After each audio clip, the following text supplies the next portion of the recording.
Boss winner ಪ್ರಥಮ್ಗೆ ಬೆದರಿಕೆ ಹಾಕಿದಂತಹ ಪ್ರಕರಣಕ್ಕೆ ಸಂಬಂಧಪಟ್ಟ ಹಾಗೆ ಈಗಾಗಲೇ ದೂರನ್ನು ದಾಖಲು ಮಾಡಿದ್ದಾರೆ ನಟ ಪ್ರಥಮ್. ಜ್ಞಾನಭಾರತಿ ಪೊಲೀಸ್ ಠಾಣೆಗೆ ಬಂದಿದ್ದಾರೆ ಪ್ರಥಮ್. ದರ್ಶನ್ ಫ್ಯಾನ್ಸ್ ವಿರುದ್ಧ ದೂರು ಕೊಡಲಾಗಿತ್ತು ನಿನ್ನೆಯಷ್ಟೇ. ಪದೇ ಪದೇ ದರ್ಶನ್ ಫ್ಯಾನ್ಸ್ ಬೆದರಿಕೆ ಹಾಕ್ತಾ ಇದ್ದಾರೆ. ಇದಕ್ಕೆ ಕಡಿವಾಣ ಹಾಕಬೇಕು ಅನ್ನುವಂತಹ ಮನವಿಯನ್ನು ಕೂಡ ಮಾಡಲಾಗಿದೆ.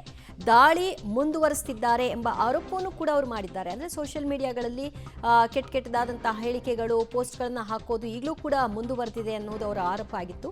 ಹಳೆಯ ದೂರು ಕುರಿತು ಡಿಸಿಪಿ ಭೇಟಿಯಾಗಲು ಪ್ರಥಮ್ ಈಗ ಜ್ಞಾನಭಾರತಿ ಪೊಲೀಸ್ ಠಾಣೆಗೆ ಆಗಮಿಸಿದ್ದು ಅಲ್ಲಿ ಕೆಲವೊಂದಷ್ಟು ಮಾಹಿತಿಗಳನ್ನು ಹಂಚಿಕೊಳ್ಳುವ ಕೆಲಸವನ್ನು ಮಾಡಲಾಗ್ತಾ ಇದೆ.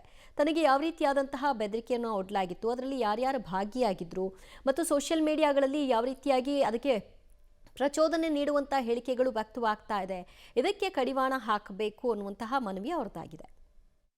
ಸೋಷಿಯಲ್ ಮೀಡಿಯಾದಲ್ಲಿ ಫೇಕ್ ಅಕೌಂಟ್ ಮಾಡ್ಕೊಂಡು ನನ್ನ ಹೆಸರಲ್ಲಿ ಸಾಕಷ್ಟು ಹೀರೋಗಳಿಗೆ ಬೆದರಿಕೆ ಅಂದರೆ ಕೆಟ್ಟದಾಗ ಅದು ನಿಲ್ಬೇಕು ಸರ್. ನಿಲ್ಲೋ ತನಕ ಬಿಡಲ್ಲ ಸರ್. ನಾನು ಇದುವರೆಗೆ 50 ಸಲ ಬಂದಿದ್ದೀನಿ ಇಲ್ಲಿಗೆ. 50 ಸಲದಿಂದ ಏನಾಗ್ದಿರೋದು 51ನೇ ಸಲ ಆಗುತ್ತೆ.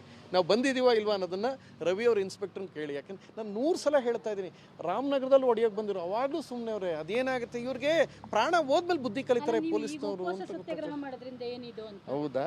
ಅದು ನನ್ನ ಆರೋಗ್ಯ ಹಾಳಾದಾಗ ಪ್ರೆಷರ್ ಬೀಳುತ್ತೆ.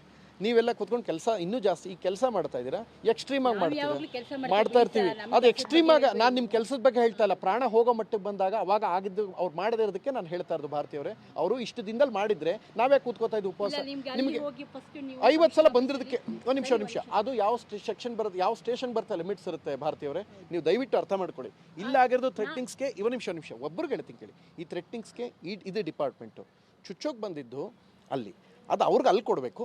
ಇಲ್ಲಾಗಿದೆ ಏನಾಗಿದೆ ಫರ್ದರ್ ಇಲ್ಲಿ ಇವರು ಇಲ್ಲಿ ಲೈಟ್ ಆಗಿ ಬಿಸಿ ಮುಟ್ಸಿರೋದು ಆಗ್ತಿರಲ್ಲ ಅಷ್ಟೇ ಸರಿ. ಅದನ್ನೇ ಓಕೆ, ನಾನೇ ಕನ್ಫ್ಯೂಸ್ ಆಗ್ತಿದ್ದೀನಿ ಅನ್ಕೊಳ್ಳಿ.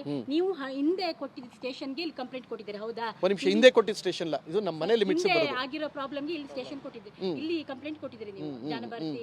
ಇದಕ್ಕೆ ಲಿಮಿಟ್ಸ್. ಈಗ ನಂದು ಒಂದು ಕೆಲಸ ಮಾಡಿ madam, simple, make it very simple. ಎಲ್ಲವೂ ಅಲ್ಲ, ನನಗಿರೋದು 2 ಕಂಡೀಷನ್ಗೆ ಇಲ್ಲಿ ಬಂದಿರೋದು. DCP ಮೇಡಮ್ ಅದು ಎಲ್ಲರಿಗೂ ಸೋಷಿಯಲ್ ಮೀಡಿಯಲ್ಲಿ ಥ್ರೆಟ್ನಿಂಗ್ ಮಾಡ್ತಾರಂತ ತೀರಾ ಅಶ್ಲೀಲ ಪೋಸ್ಟ್ ಹಾಕಿರೋ ಪೇಜಸ್ ಡಿಲೀಟ್ ಮಾಡೋ ತನಕ ನಾವು ಒಂದು ಹನಿ ನೀರು ಕೊಡಿಲ್ಲ. ಇದಿಷ್ಟೇ ನಮ್ಮ ವಾದ. ಒಂದು, ಅದು ಹೆಲ್ತ್ ಏನು ಇಶ್ಯೂ ಆಗುತ್ತೆ ಆಗಲಿ ಫರ್ದರ್. ಇದು ಮೇಡಮ್ ಬಗ್ಗೆ ನಾವು ಒತ್ತಡ ಹಾಕ್ತಾ ಇಲ್ಲ. ಇವ್ರು ಕೆಲಸ ಮಾಡದೇ ಇರೋ ಪರಿಣಾಮ ಅವ್ರಿಗೆ ಪ್ರೆಷರ್ ಬೀಳ್ತಾ ಇದೆ ಅಷ್ಟೇ. ಸೊ ನಾನು ಬದುಕಬೇಕು, ನನ್ನ ಅಸ್ತಿತ್ವ ಮುಖ್ಯ. ಸೊ ಅದಕ್ಕೋಸ್ಕರ ನಾನು ಹೇಳ್ತಾ ಇದ್ದೀನಿ ಅಷ್ಟೇ. ನಾನು ಬದುಕಬೇಕು ರೀ. ಇವ್ರು ಕೂತ್ಕೊಂಡು ಇವ್ರು ಪೊಲೀಸ್ ನೋಡ್ಕೊಂಡು ಕೂತ್ಕೊಳ್ಳ. ನಾನು ಇಷ್ಟು ದಿನ ನಮ್ಮ ಕಾಪಾಡಲೇ ಇಲ್ಲ ಅವ್ರ ಮೇಲೆ. ಇವಾಗ ಕೂತ್ಕೊಂಡು ಇವ್ರಿಗೋಸ್ಕರ ನಾನೇನು ಮಾಡಲಿ? Why should I? ನಾನು ಹೋಮ್ ಮಿನಿಸ್ಟರ್ ಮಾತಾಡ್ತಾ ಇದ್ದೀನಿ. ನಮಗಿಲ್ಲ ಅಂದರೆ ಅಟ್ಲೀಸ್ಟ್ ನಮ್ಮ ಸ್ಟೇಷನ್ಗೆ ಒಳ್ಳೆ ಇನ್ಸ್ಪೆಕ್ಟರ್ ಕೊಡಿ, ಒಳ್ಳೆ ಸಬ್ ಇನ್ಸ್ಪೆಕ್ಟರ್ ಕೊಡಿ. ನಮ್ಮ ಸಮಸ್ಯೆ ಮಾಡಬಾರ್ದು ಅಂತ. ನಾವು ಅವ್ರ ವಿರೋಧಿಗಳಲ್ಲ.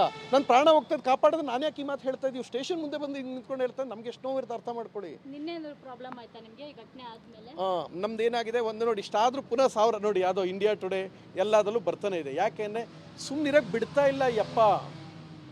ಇವ್ರ ಫ್ಯಾನ್ಸ್ ಸುಮ್ಮನೆ ಇರ್ತಾನೆ ಇಲ್ಲ. ಆಯ್ತು, ಇಷ್ಟಾದ್ಮೇಲೆ ಇಷ್ಟೆಲ್ಲ ಆಗ್ತಿದೆ 4-5 ದಿನದಿಂದ. ದರ್ಶನ್ ಅವರು ಈ ಬಗ್ಗೆ ಪ್ರತಿಕ್ರಿಯೆ ಕೊಟ್ಟಿಲ್ಲ. ಕಾಮಕ್ಕೆ ದೇವಸ್ಥಾನಕ್ಕೆ ಹೋಗಿದ್ದಾರೆ. ಸೊ ಅದ್ರ ಬಗ್ಗೆ ಏನು ಹೇಳ್ತೀರಾ? ಒಳ್ಳೇದಾಗಲಿ, ಆ ದೇವ್ರ ಆಶೀರ್ವಾದ ಮಾಡಲಿ. ಅಲ್ಲ, ನಿಮ್ಗೊಂದು ಪ್ರಶ್ನೆ ಕೇಳ್ತೀನಿ.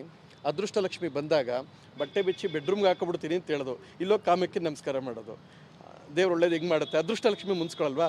ಕಾಮಕ್ಕೆ ದೇವ್ರ ಮೇಲೆ ಮುನ್ಸ್ಕೊಳಕ್ಕಿಲ್ವಾ? ಕಾಮಕ್ಕೆ ದೇವ್ರು ಹೊಲ್ದು ಬಿಟ್ರೆ, ಕಾಮಕ್ಕೆ ದೇವ್ರು ಒಲಿಬೇಕು ಅಂತ ಹೇಳಿದ್ರೆ ಅದೃಷ್ಟಲಕ್ಷ್ಮಿ ಒಂದು ಹುಡುಗಿನ ಬಟ್ಟೆ ಬಿಚ್ಚಿ ಬೆಡ್ರೂಮ್ಗೆ ಯಾರೇ ಹಾಕ್ತಾರೆ? ದೇವ್ರನ್ನ, ಲಕ್ಷ್ಮಿನ ತಗೊಂಬಂದು. ಒಂದು ನಿಮಿಷ, ನನ್ನೊಂದು ಪ್ರಶ್ನೆ ನಿಮ್ಮೆಲ್ರಿಗೂ ಸೀರಿಯಸ್ ಆಗಿ ಕೇಳ್ತೀನಿ.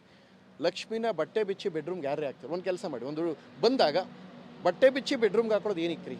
ಯಾರನ್ನ ಯಾವ ಸ್ಥಿತಿಲಿ ಒಬ್ಬ ಮನುಷ್ಯ ಹಾಕ್ತಾನೆ? ಅಲ್ಲ, ಇವ್ರು ಕೇಳಿದ ಪ್ರಶ್ನೆಗೆ ಉತ್ತರ ಕೊಟ್ಟೆ ರೀ. ಅದು ಮಾಡಿದವರು, ಹಂಗೆ ಹೇಳಿದವರು ಇದನ್ನು ನೋಡ್ಕೊಂಡು ಒಳ್ಳೇದು ಮಾಡಿದ್ರೆ ಹೆಂಗಾಗುತ್ತೆ?